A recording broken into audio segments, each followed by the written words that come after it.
Last Tuesday, I was in Palmcoast. I was a guest speaker at the NAACP conference in Palmcoast, Florida. It was a wonderful event. I didn't expect such a warm welcome from such a very enthusiastic group of professionals. I have to say that I was there back in 2017 when I did a presentation with my novel at the time, Midnight at Noon. And some of the familiar figures I met back in 2017, I also met them on Tuesday. I don't want to wait too long to share this with you. I have to say that I presented my latest novel, Bittersweet Memories of Last Spring. And I also had an opportunity to place the book itself into a historical perspective. But since it's an immigrant fiction, it has to do with refugees also. So I had to explain to them back in the 19th century that the migration was reversed. Migration was towards Haiti, not the other way around. It's just unfortunate that now the country is going through some major problems. So migration is going from Haiti into other places in the Caribbean or in the United States. So interesting. So without further ado, presenting Bittersweet and also speaking about the historical or geopolitical situation of Haiti. So let's get started.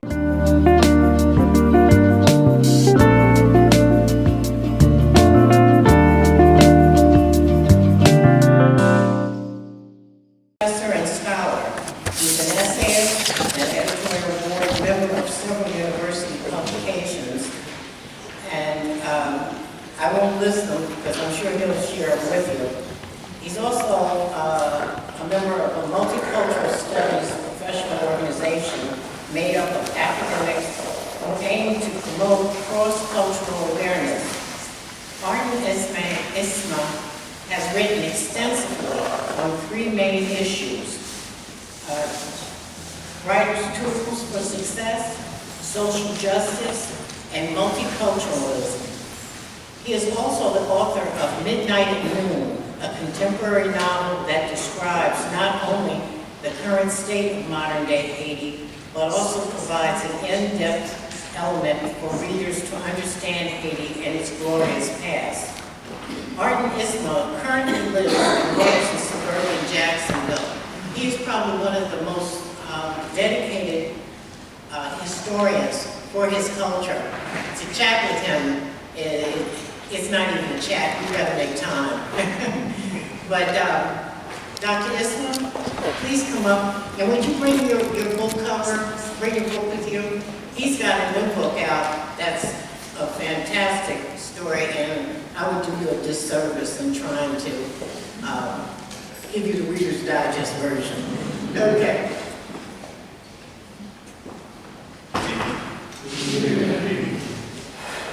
After such a wonderful introduction, I have anything more to add other than the fact that you get right into it. When I looked at the agenda and I saw next to my name, Asian refugee story, and I said, well, this is a story that most of us really got used to since the 1980s. But to understand how mass migration, refugee movement around the world, in particular in Haiti, you have to put this into a historical perspective, because you cannot understand the temporary history of Haiti without understanding its geopolitical reality. How do we come to that? A small island in the Caribbean,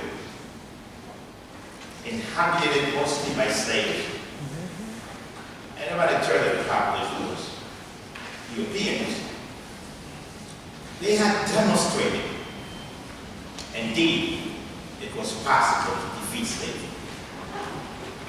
They did this by subsequently defeating first the Spaniards, and then the British, and then the French. In doing so, they declared themselves independent. And this, there aren't any support, anyone for anyone. So, in 1804, Haiti rose to prominence and became the first Black republic in the Americas and second only to the United States.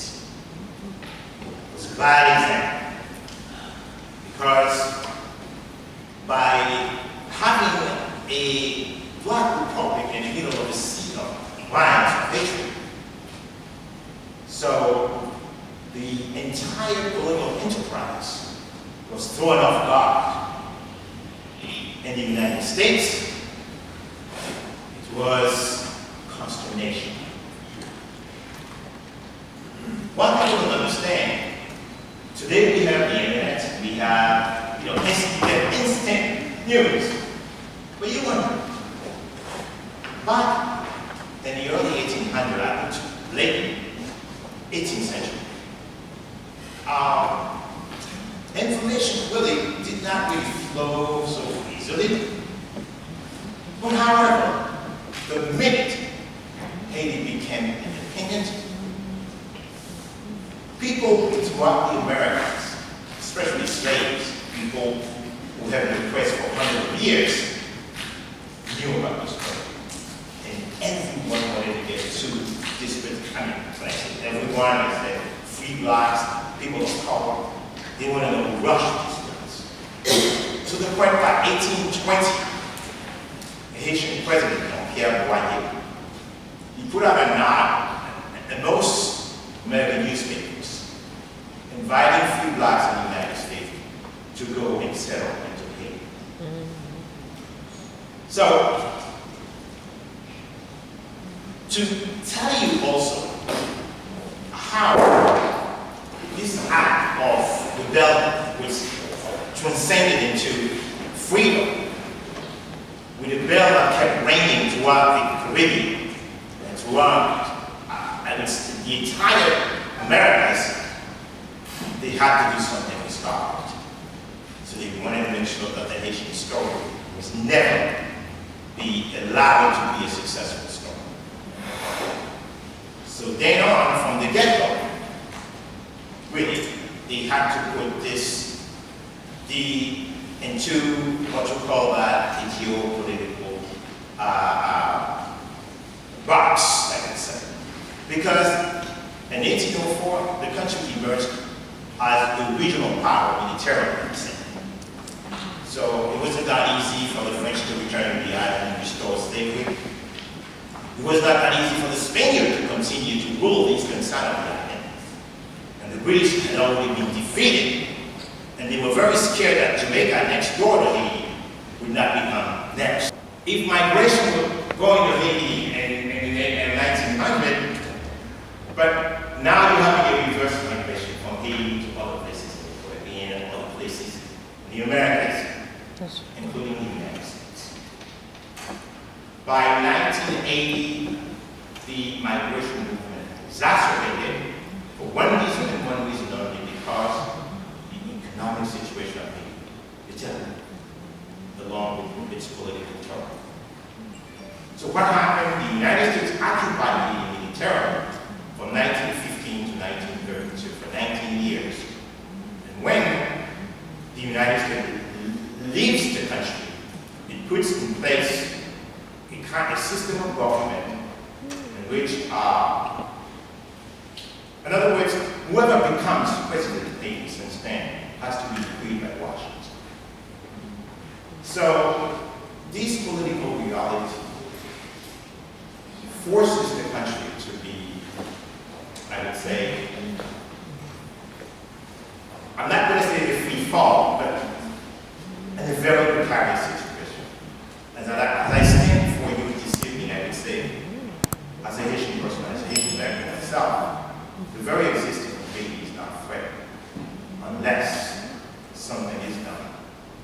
rescue this country from the ground. Just like Harley said back in 1859, we should never let her fame be blown by our citizens.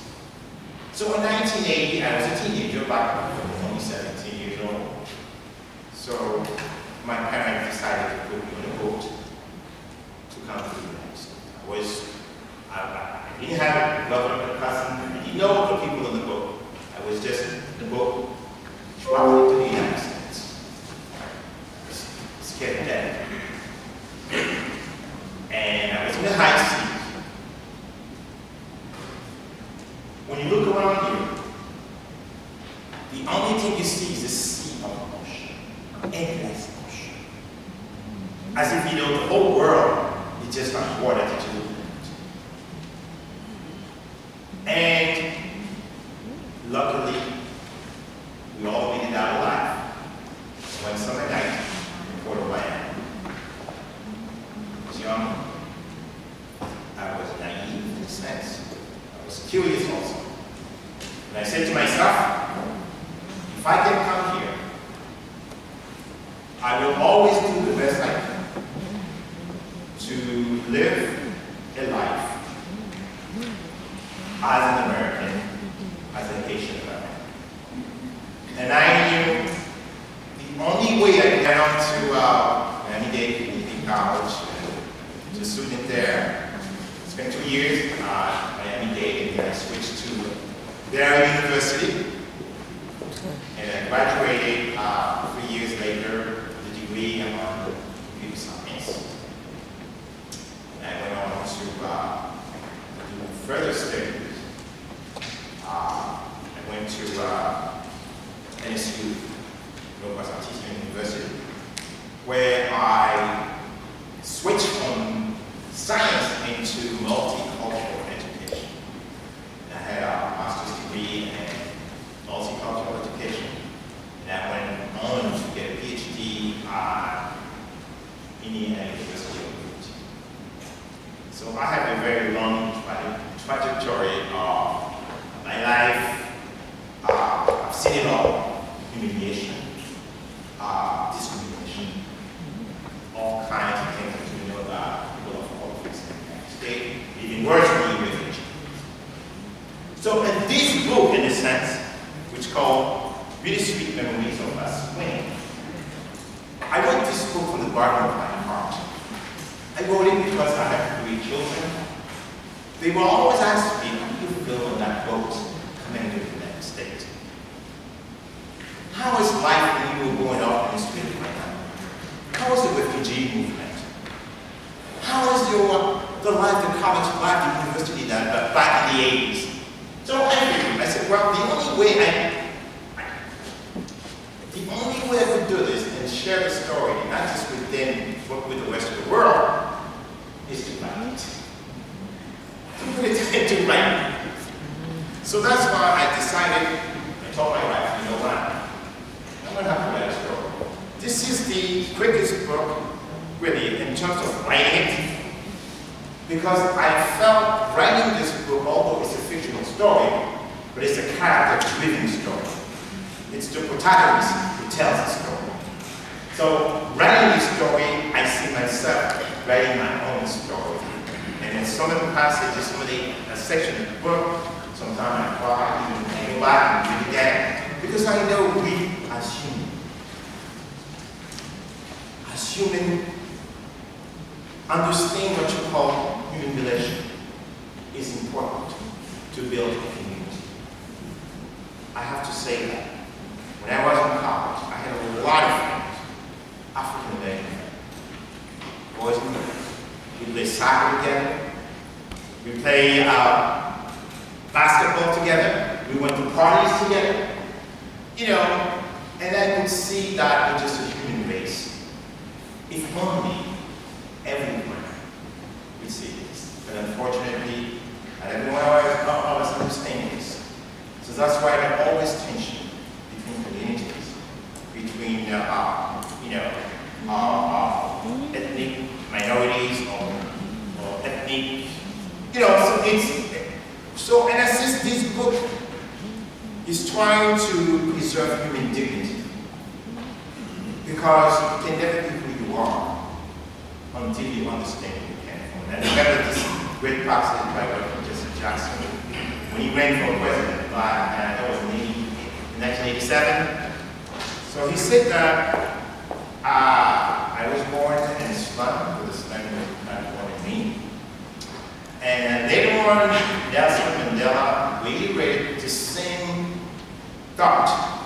He didn't use the same word, but he said that what makes the character of an individual is not the fact that you never fall, because you're human. We have a lot of flaws. So what really makes your character as an individual is not the fact you never fall, but rather because of your ability to rise each time you fall. Where you are today is very inspiring for someone like me, for a fellow Haitian American as well. And I just, especially how you say about characters, not how you rise above it. But I just want to just commend you for all the work that you have done and sharing our culture and basically sharing your knowledge that I didn't even know about my own culture. It's the fact that I really appreciate, especially as generations to come, even before me and after me, for them to know about preserving our history and sharing that, even the things that my grandmother, God rest her soul, was able to tell me, but to hear it from your own mouth, it's just really inspiring to see that outside from just cliche Google, but from someone who actually was able to pass that down. So thank you. Thank you.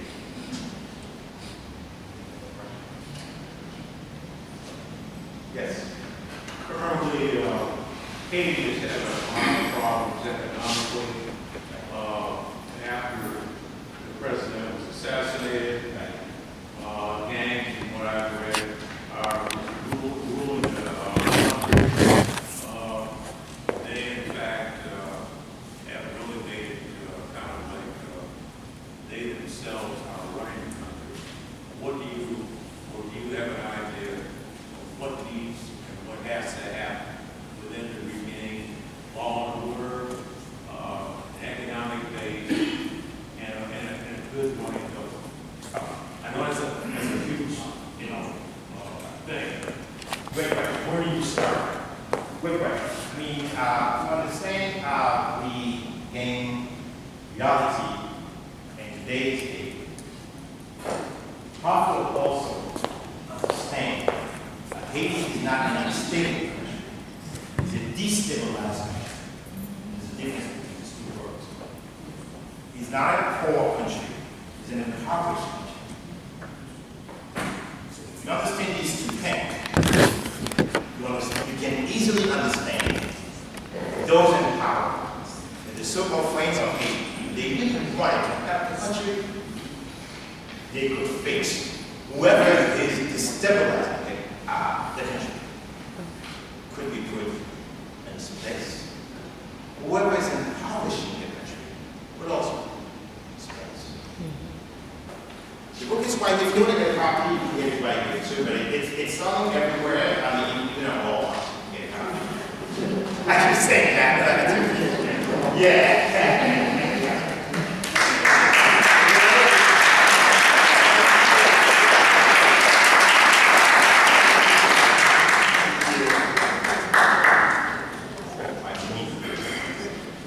Okay, yes. I have my lovely daughter, Ardain.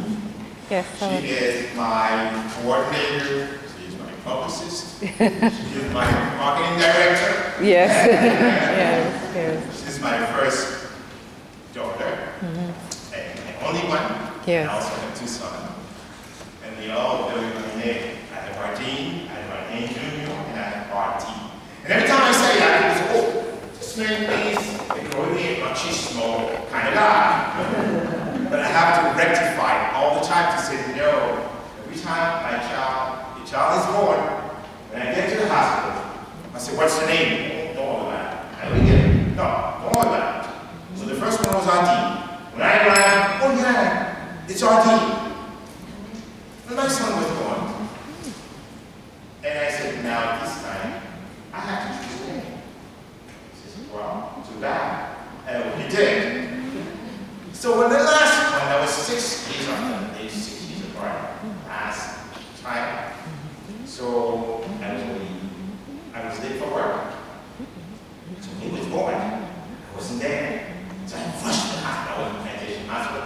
When I walked in there, they said, I have a name for the child. I'm going to call her Shawty. She said, no, that's too bad. That's Ardain. And I said, wait a minute, what would you take of me? And she said, well, I just didn't want to give a name that is too far removed from the other two. So if you send something to the house and you just do Ardain Isma, now there's going to be a struggle for that until you rip that envelope. So you will never know who, you know. Yeah, I love the Ardain. You want to stand up so people can see who you are?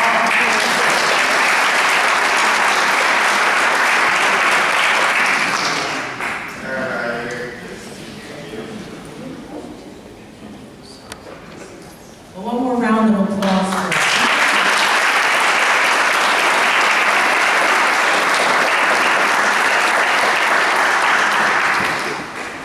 Dr. Ardain Isma. And we will hopefully have you back and keep in touch. Wonderful story. We have youth that originally came to, I remember when I was working at FPC, and if I recall correctly, there was an earthquake of sorts that sent dozens and dozens of students our way, and we welcomed them with open arms. But I have to tell you, some of your story was actually right in front of my face. The students had a language barrier and not a learning barrier. And as we receive individual students, I think it took maybe about 2 months for the students to acquire the English language. This was an amazing feat. The students were in IB, AP classes and did quite well. They were used to studying, putting everything on the back burner and doing anything that they had to do to be intellectuals. And they were extremely proud and did all of the work that needed to be done, plus some. They brought their classmates along, helped with the culture, celebrated with all students that they could, and teachers and welcomed families. It was an amazing situation because family was everything. If we have one thing in common, that's what we have in common. So thank you very much, sir, for that presentation. Thank you.